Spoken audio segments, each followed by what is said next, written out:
Hello everyone, welcome to the course Data Structures using C.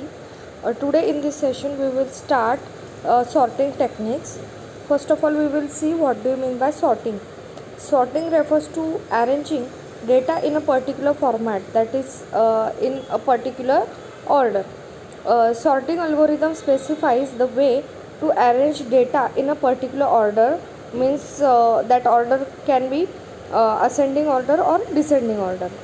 Sorting algorithm is used to arrange a given array or list of elements according to the comparison operator on the elements.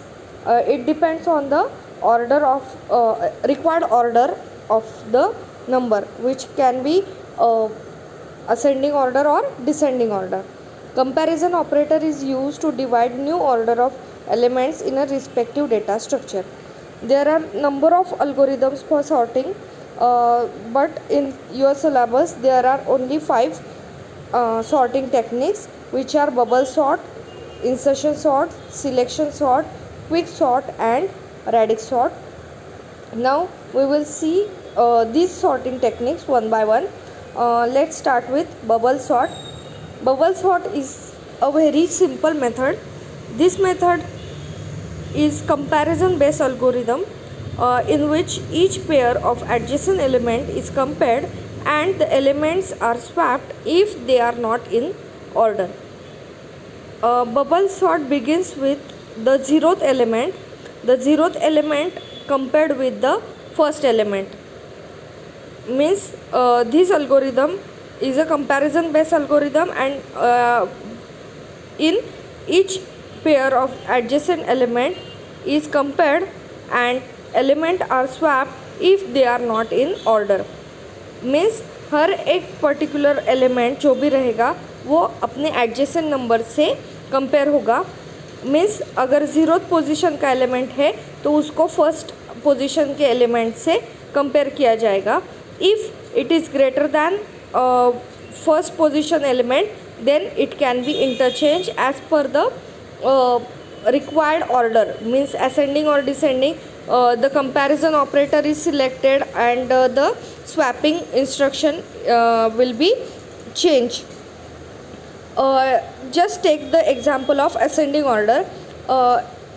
We want to sort n elements using bubble sort in the ascending order. Then bubble sort method begins with zeroth position element. The zeroth element is compared with the first positioned element in the array.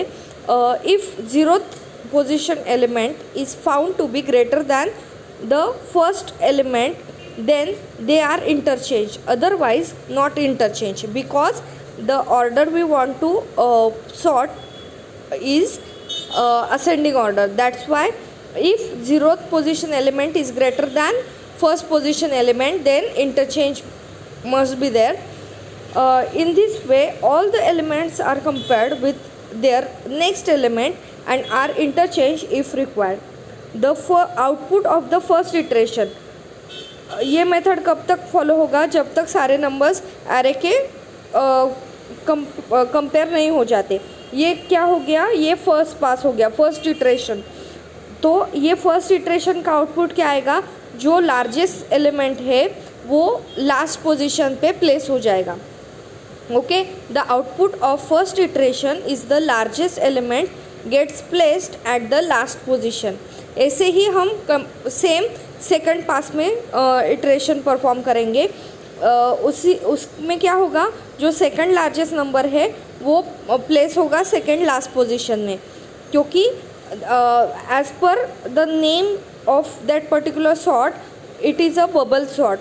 जो largest element है वो last position में one by one each and every iteration में place होते जाते हैं, इसीलिए इसका नाम बबल सॉर्ट है. तो सेकेंड इटरेशन में क्या होगा? Second largest element gets placed at the second last position and so on.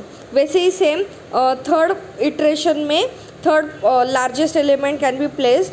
ऐसे कब तक होगा? जब तक सारे एलिमेंट सॉर्ट नहीं हो जाते. तो उसके लिए टोटल नंबर ऑफ कंपैरिजंस कितने लगेंगे हमें?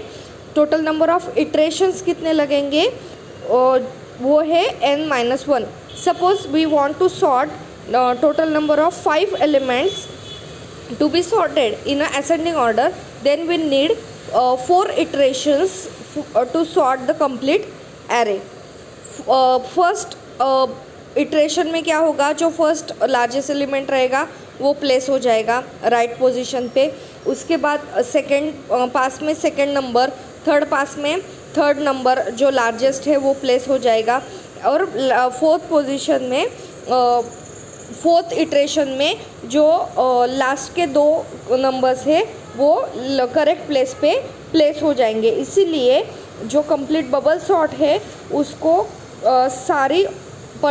सारे एलिमेंट सॉर्ट करने के लिए कितने इटरेशन लगेंगे, तो वो रहेंगे n-1 where n is number of element in the array.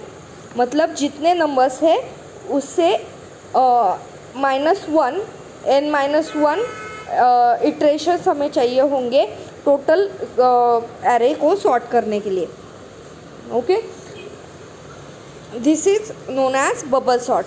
तो ये जो एल्गोरिदम है इसकी जो टाइम कॉम्प्लेक्सिटी है, वर्स्ट और एवरेज टाइम कॉम्प्लेक्सिटी है वो आएगी n². वो कैसे आएगी मैं अभी आपको बाद में बताऊंगी इसी वीडियो में.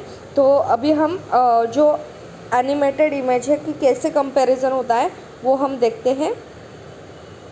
This is a bubble sort.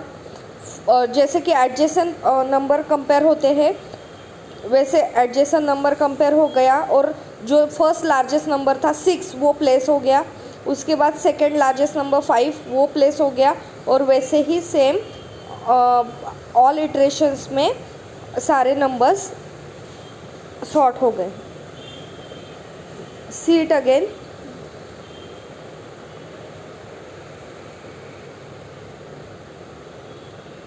Total number of 5 elements है हमारे पास जो कि हमें सॉर्ट करने हैं. उसके लिए हमें टोटल नंबर ऑफ इटरेशंस हमें चाहिए होंगे 4. मतलब 4 पासेस हमें लगेंगे, जैसे कि यहाँ पे डिस्प्ले हो रहा है. फोर्थ पास में complete array will be sorted. Okay, first pass में 6 नंबर पोजीशन पे सेट हो गया. सेकंड पास में 5 नंबर जो सेकंड लार्जेस्ट है वो प्लेस हो गया. थर्ड पास में जो 3 नंबर है जो सेकंड लार्जेस्ट है वो प्लेस हो गया. और लास्ट में सारा एरे कंप्लीट सॉर्टेड हो गया. Now we will see algorithm for the bubble sort. It is a simplest algorithm. Bubble sort के अल्गोरिदम के लिए सबसे पहले हमें नंबर ऑफ़ एलिमेंट्स फेच करने पड़ेंगे. नंबर ऑफ़ एलिमेंट्स, सारे एलिमेंट्स हमें कंपेयर करने हैं टू इट्स एडजेसेंट नंबर. इसीलिए यहाँ पे if list of i is greater than list of i + 1 means it is compare with the adjacent number. If this condition gets true then swap, else continue to the for loop for all the elements of the list. This is a algorithm for the bubble sort. Now we will see the C program for the bubble sort. We will start with our main function. Main function में हम सबसे पहले array declare करेंगे. जो भी variables हमें चाहिए है n, c, d, स्वैप वो हमने इनिशियलाइज़ किए. उसके बाद हमने एलिमेंट्स यूज़र से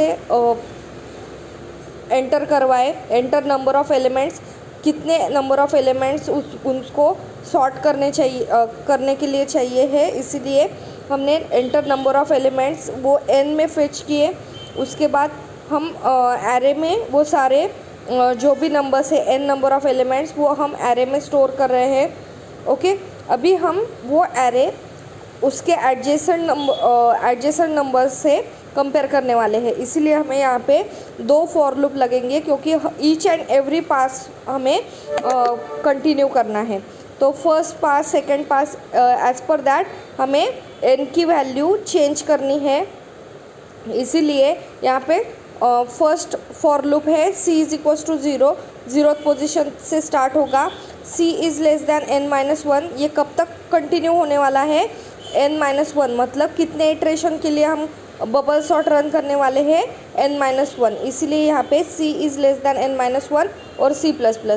उसके बाद सेकेंड फॉर लूप हमने अप्लाई किया for adjacent number comparison for each पास.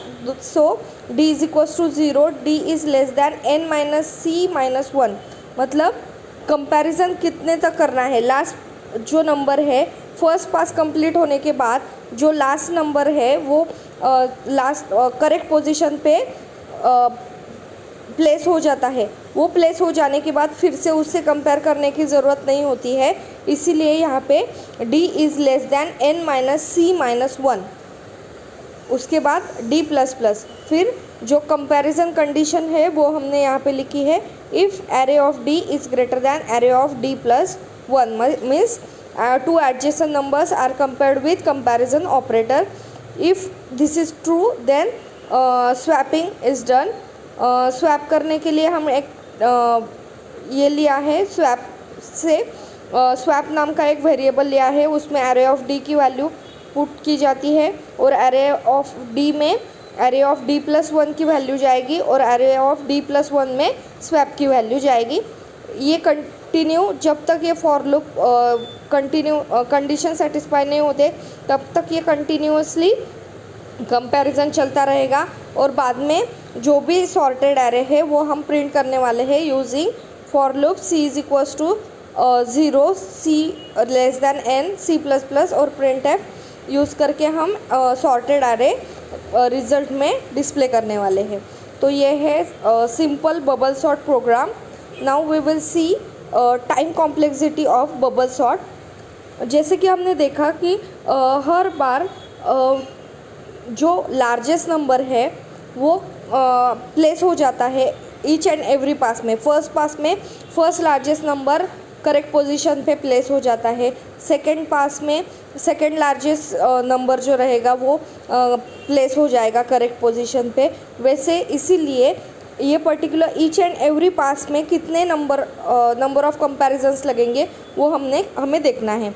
तो सबसे पहले हमारे पास सपोज 5 एलिमेंट्स है, तो 5 एलिमेंट्स के लिए फर्स्ट पास में कितने कंपैरिजन्स होंगे, टोटल n-1 कंपैरिजन्स होंगे. मतलब अगर 5 एलिमेंट्स है तो हमारे फर्स्ट पास में 4 कंपैरिजन्स होंगे.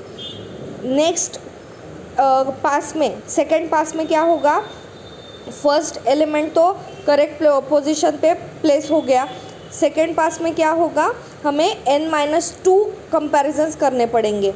मतलब वो जो largest element first largest element वो प्लेस हो गया है उसको फिर से कंपेयर करने की ज़रूरत नहीं है. इसीलिए सेकंड पास में n-2 कंपैरिजन्स लगने वाले हैं. मतलब अगर 5 एलिमेंट है तो फर्स्ट पास में हमें 4 कंपैरिजन्स करने पड़ेंगे, सेकंड पास में हमें 3 कंपैरिजन्स करने पड़ेंगे, थर्ड पास में हमें 2 कंपैरिजन्स करने पड़ेंगे एंड सो ऑन. ये कब तक होगा, जब तक लास्ट एलिमेंट नहीं सारा एरे कम्प्लीटली कंपेयर नहीं हो जाता तब तक. तो इसीलिए हम फॉर्मूला बनाएंगे total number of comparisons is equals to for each and every pass हमें नंबर ऑफ कंपैरिजन्स लिखने हैं और उनकी एडिशन करनी है. इसीलिए फर्स्ट पास के लिए n-1, सेकंड पास के लिए n-2, थर्ड पास के लिए n-3, फोर्थ पास के लिए n-4 एंड सो ऑन. ये ईच एंड एवरी एलिमेंट जब तक सॉर्ट नहीं हो जाता तब तक हमें ये करना है. तो ये कब तक होगा, जब तक नंबर ऑफ एलिमेंट पास जो है वो लास्ट का 1 नहीं आता तब तक हमें ये कंपैरिजन्स करना है. तो उसको सिंप्लीफाई करेंगे तो उसको सिंप्लीफाई करने के बाद total number of comparisons will be n into n-1 divided by 2. इतने कंपैरिजन्स हमें चाहिए होंगे. तो इसीलिए अगर हम बिग ओ नोटेशन में उसको रिप्रेजेंट करेंगे तो बिग ओ नोटेशन में जो कांस्टेंट टाइम लगता है वो एलिमिनेट हो जाता है. इसीलिए time complexity of bubble sort is O n square. Okay, O n square ये टाइम कॉम्प्लेक्सिटी रहेगा. और space complexity of bubble sort is 1 because only single additional memory space is required for swapping that particular values of that particular element if they are not matching the orders. इसीलिए हम वहाँ पे swap ये particular variable use करते हैं. तो वो swap variable के लिए जो भी स्पेस लगने वाली है, इसीलिए space complexity of bubble sort is O1। और जो वर्स्ट और एवरेज केस टाइम कॉम्प्लेक्सिटी है वो है ON²। और best case time complexity will be ON, because if we input sorted list to the bubble sort algorithm, then only it requires n number of comparisons for displaying the result। अगर हमने sorted list भी input की for bubble sort, तो भी उसके लिए उसको n comparisons लगने वाले हैं result display करने के लिए। इसीलिए best case time complexity for bubble sort is ON। So conclusion is worst case or average case time complexity of bubble sort is ON², best case time complexity of bubble sort is ON, and space complexity of bubble sort is O(1). So that's all for bubble sort. Today we were in this session we have seen sorting. What do you mean by sorting? Number of sorting techniques. In that we have started bubble sort, then bubble sort animation,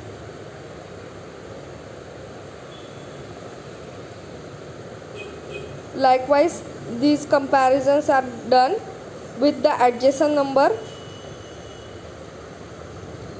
and array will be sorted. Then we have seen the bubble sort algorithm, bubble sort program, and then time complexity. Thank you.